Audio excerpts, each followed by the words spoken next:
Dear Problema, hanga ako sa'yo dahil lahat ng pag-iwas at pagtataboy ay ginawa ko na. Pero nanatili ka pa rin sa tabi ko. Wow. Buti ka pa tumatagal at hindi nang iiwan kahit bad mood pa ako dahil sa'yo. Kaya lang, napapagod na talaga ako sa'yo.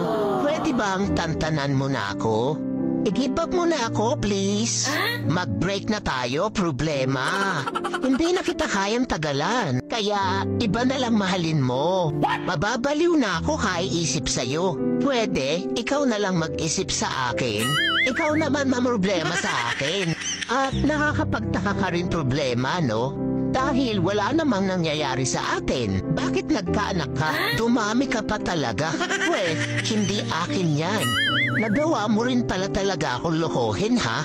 P.S. Huwag mo na ako sundan o hanapin pa. Wala akong pananagutan sa'yo. Nagmamahal.